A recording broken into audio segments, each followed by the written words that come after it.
Hello friends, welcome back to the new tutorial of the Magento 2. Today we are going to learn about Magento 2 custom module development. So whenever we do the custom module, what would be the architecture? Okay, so we are going to learn in this video. Those who haven't subscribed my channel yet, please do subscribe my channel. And if you like the video, please do like, share and comment on my video. Let's get started. So we have a app code, vendor and the module name. So vendor could be like, I would be the vendor, right? So like vendor would be the company name, okay, and the module name. Let's suppose I want to make a sticky card, okay. So what would the vendor module like, any Magento, like we can say any vendor name, any name we can suggest, and the module would be sticky card. According to it we have to create a module, right? So what it consists of: etc block controller model helper observer plugin setup view registration composer and etc file. So let's learn each and everything what it consists of and how it works. Okay, so first of all, that is etc configuration files contains essential XML configuration files that define the module behavior. Without this you are not able to register a module.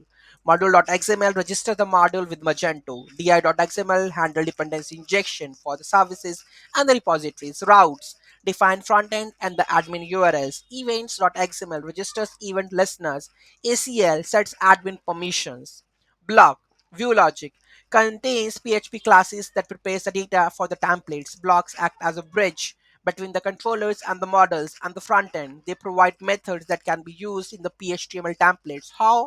We are going to learn in next videos. Okay, so just this is structure. Okay, controller handles requests, defines how the module responds to the user requests in both front end and the admin areas. Front end controllers handle requests from the store visitors. Admin controllers manages actions within the Magento's admin panel.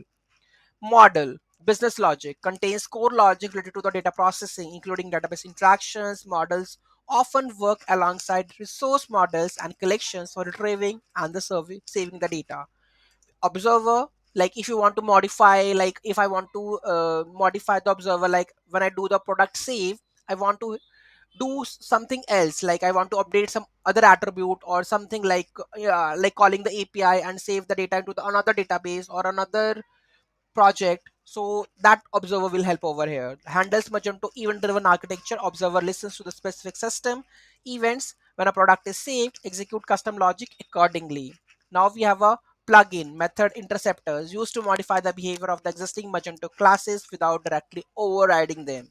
Plugins allows changes before, after, around method execution, ensuring upgrade customizations. Setup database schema and the data defines how the module interacts with the Magento's database, including a table creation, schema updates, and the data patches. View front end and the admin HTML UI contains templates, layouts, XML files, CSS, JavaScript, and other assets for rendering the UI components. So here you can see view front end, view admin HTML. So handles the storefront visuals, and if I make the admin HTMLs, manages the admin panel UI elements. Okay, so learn. We are going to learn this part also. Registration. So these are the module structure. Module registration. So registers the module with Magento, ensuring it is recognized and loaded correctly. Composer module dependency defines modules dependencies, auto loading settings required for the module distribution via composer. Okay, so these are the main files or main structure of whenever we create a module. Okay, so any doubt, any query, do let me know in the comment section. Thank you so much for watching this video. Have a great day.